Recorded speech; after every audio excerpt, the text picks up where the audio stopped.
పచ్చని పొలాల మధ్యన చిచ్చిరేపే ఉద్దానం కిడ్నీ సమస్యను బయటికి తీసుకొచ్చిన ఏకైక వ్యక్తి పవన్ కళ్యాణ్ అని చెప్పుకోవచ్చు. అయితే గత ప్రభుత్వాలు చేసిన తప్పిదాల నుంచి ఏదైతే తప్పిదాలు చేశారో దాన్ని ఈ విధంగా చేస్తే అవ్వదని చెప్పేసి బయటకు వచ్చి ఉద్దానం కిడ్నీ సమస్యపై 48 గంటలు డెడ్ లైన్ ఇచ్చి మరీ కూడా ఉద్దాన సమస్యను క్లియర్ చేసిన ఏకైక వ్యక్తి పవన్ కళ్యాణ్. అయితే జనసేన అధినేత పవన్ కళ్యాణ్ ఇచ్చే సీట్ల విషయంలో కూడా హ్యాట్స్ ఆఫ్ చెప్పుకునే పరిస్థితి కనిపిస్తుంది. అయితే ప్రస్తుతానికి దాసరి రాజు ఇచ్చాపురం కాన్స్టిట్యున్సీ నుంచి ఎమ్మెల్యే సీట్ ఇచ్చారు. అయితే ఇతను కూడా కోటీశ్వర్లుగాని చెప్పుకోవడం కూడా అవకాశం లేని పరిస్థితి, నిరుపేదగా నుండి ఒక చిన్న ఎంప్లాయ్గా నెలకి 9,000 రూపాయలు జీతం సంపాదించుకునే వ్యక్తి నుంచి వచ్చి సీట్ ఇచ్చారు. అయితే ప్రస్తుతానికి ప్రచారంలో జోరు కూడా ఆయనకి ప్రస్తుతానికి ఉంది. ఉద్దానం కిడ్నీ సమస్యల పరిష్కారం కోసం ఆయన చేసిన కృషికి స్పందించి ఇప్పటికే జనాలు కూడా ఆయనకు మద్దతు ఎక్కువగా కనిపిస్తున్నారు. ప్రస్తుతానికి రాజు గారు ఉన్నారు, నేను తెలుసుకుందాం.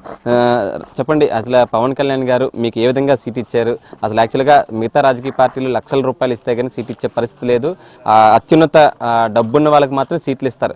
కానీ ఈ జనసేన అధినేత మాత్రం ఎలా మీకు ఎలాగిందికి ఇచ్చారు? అసలు మొదటగా పవన్ కళ్యాణ్ గారు మొదటి నుంచి అతను చెప్తూనే వస్తున్నారు. అతను పార్టీ స్థాపించిన నుంచి జనసేన ఒక సామాన్యుడి సేన, సామాన్యుడి తాలూకా కష్టాలను తెలుసుకొని సామాన్యుడి తాలూకా ప్రాబ్లమ్స్ని పూర్తిగా నెరవేర్చడానికి పవన్ కళ్యాణ్ పెట్టిన పార్టీ జనసేన పార్టీ. ఆ విధంగా మొదటి రోజు నుంచి నేను కష్టపడుతున్నాను.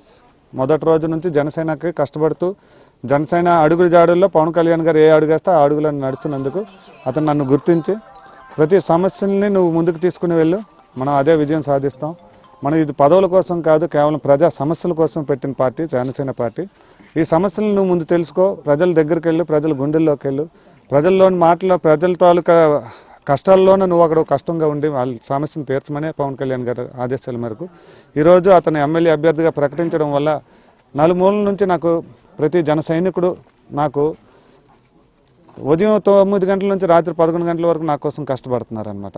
ఎటువంటిది ఏటి ఆశించుకుంటా, కేవలం వాళ్ళ బళ్ళలోని వాళ్ళే పెట్రోల్ వేసుకొని వాళ్ళ శ్రమతోనే నాకు ఈరోజు నాకు ముందుకు నడిపిస్తున్నారు. ఈరోజు ఇలాంటి క్యాంపెయినింగ్ చేయాలంటే మిగతా పార్టీకి అయితే ఏ వరకు ఏ రేంజ్లో మీకు అమౌంట్ ఖర్చు అవుతుందో మీ అందరికి తెలిసిందే. అలాంటిది నాకు కేవలం బడ్జెట్లోనే నా బడ్జెట్లో నేను వెళ్తున్నాను. పవన్ కళ్యాణ్ గారు ఆదేశాల మేరకు నేను ముందుకు వెళ్తున్న నా జన సైనికులకు అందరూ నన్ను వెన్నుంటి నడిపిస్తున్న జన సైనికులకు అందరూ ప్రత్యేక ధన్యవాదాలు. ప్రధానంగా ఉద్దానం కిడ్నీ సమస్యని పరిష్కారానికి తీసుకొచ్చింది పవన్ కళ్యాణ్ అని చెప్పుకోవచ్చు. ప్రభుత్వానికి కూడా 48 గంటలు డెడ్ లైన్ ఇచ్చి ఏదైతే ఉద్దానం కిడ్నీ ప్రజలకు కూడా వాళ్ళ సమస్యలు పరిష్కరించాలని చేసి డెడ్ లైన్ ఇవ్వడంతో కొంతవరకు మెరుగుపరిచారు. రానున్న రోజుల్లో అధికారంలోకి వచ్చి చేపట్టిన మొట్టమొదటి కార్యక్రమం ఏం చేయబోతున్నారు మీరు? పవన్ కళ్యాణ్ గారు కిడ్నీ బాధితుల కోసం అతను అధికారంలోకి రాగానే మొదట ఇక్కడ రీసెర్చ్ సెంటర్ పెడతారు కిడ్నీ బాధితుల కోసం.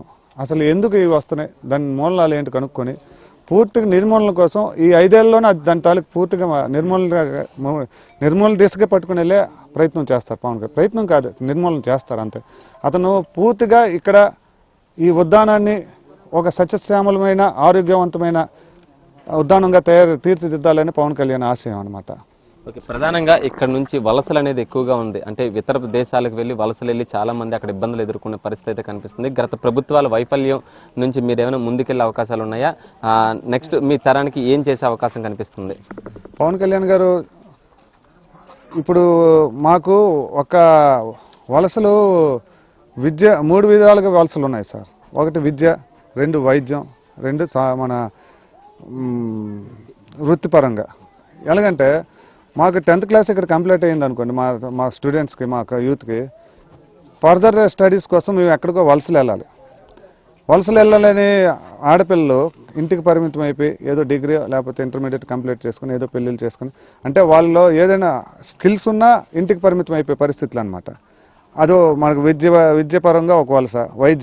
వైద్యానికి తీసుకుంటే మీకు తెలిసిందే, ఇంత కిడ్నీ బాధితుల సమస్యలు ఉన్న కోవిడ్లోన కనీసం డాక్టర్ లేని పరిస్థితి, 30 పడకల హాస్పిటల్ కట్టారు కానీ హాస్పిటల్లో వైద్యం లేని పరిస్థితి.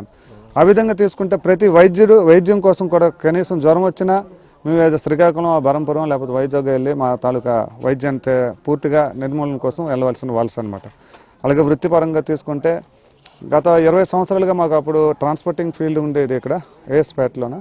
దానివల్ల కొంత ఉపాధి ఉండేది, అది పూర్తిగా నిర్మూలన అలాగా వెనక పడిపోవడం వల్ల ఈరోజు విపరీతంగా వలసలు అంటే మరి అరికట్టాలంటే మనం ఏ ఇంటికి వెళ్ళినా వలసే అనమాట. మా వాడు ఎక్కడో ఉన్నారని చెప్పారు కానీ మా ఊర్లో ఉన్నారని మా వార్త చాలా తక్కువగా వింటాం అనమాట.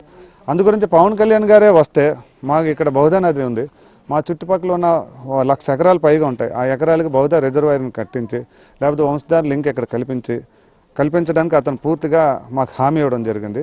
అంతేకాకుండా అతను వచ్చిన 6 మాసాల్లోనే 3 లక్షల ఉద్యోగాలు తీయడానికి అతని ప్రయత్నం అంటే అతను మేనిఫెస్టోలో చెప్పారు. ఈ విధంగా వలసలు తగ్గించడానికి మేము పూర్తిగా పవన్ కళ్యాణ్ గారి దృష్టికి ఈ సమస్యలను పట్టుకుని వెళ్తాం. అతను కూడా ఆయన మేనిఫెస్టోలో కూడా వలసల కోసం 3 లక్షలు ఉద్యోగాలు రాష్ట్రం మొత్తం తీస్తానన్నప్పుడు మాకు కూడా కొంత వస్తాయి కాబట్టి కొంత వలసలు తగ్గుతాయి. రాను అతను 5 ఏళ్ళ పరిపాలనలోనే మాత్రం పూర్తిగా వలసలు తగ్గే అవకాశాలు ఎక్కువగా ఉంటాయండి సార్. ప్రధానంగా ఇప్పుడు ఇరు పార్టీలు అంటే టీడీపీ వైసీపీ ఇద్దరు సీనియర్లే ఈ నియోజకవర్గానికి సంబంధించి మీరు రాజకీయానికి కొత్త జనాల ఆదరణ ఏ విధంగా ఉంది? 2019లోని విద్యా అవకాశాలు ఏ విధంగా వరిస్తున్నాయి? అంటే ఇప్పుడు వాళ్ళు సీనియర్స్ అయి ఉండొచ్చు కానీ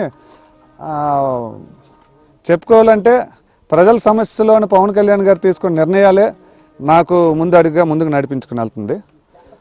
అంతేకాకుండా పవన్ కళ్యాణ్ గారు అభిమానులు కార్యకర్తలు అంటే మాకు మార్పు కావాలి అని నిక్కాచిగా ఉన్నారు. మార్పుతోనే మా ఇచ్చాపురం బాగుపడుతుంది. యువత అయితే మరి ఆ మేలుకొల్పు మరి ఎలగలేదు.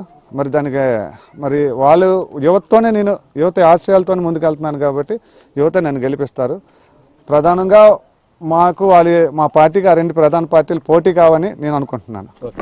ఏదైనా సరే 2019లో మాత్రం విద్యా అవకాశాలు జనసేనదనే చెప్పుకోవచ్చు. ఇచ్చాపురం నియోజకవర్గానికి ఏదైతే వలసలు నివారించడానికే కానివచ్చు సీనియర్లైన వాళ్ళతో కూడా సంబంధం కాకుండా ప్రజలు కూడా ఆదరాభిమానాలు అయితే ఎక్కువగా చూపిస్తున్నారు. మార్పు కోసం ప్రత్యేకంగా అయితే ఇచ్చాపురం నియోజకవర్గానికి అయితే మాత్రం మార్పు కొత్తగా చూస్తానని చెప్తున్నారు. ఇదే ఇక్కడ తాజా పరిస్థితి. కెమెరామెన్ సంతూర్తో ఆనంద్, ప్రైమ్ 9 న్యూస్, శ్రీకాకుళం.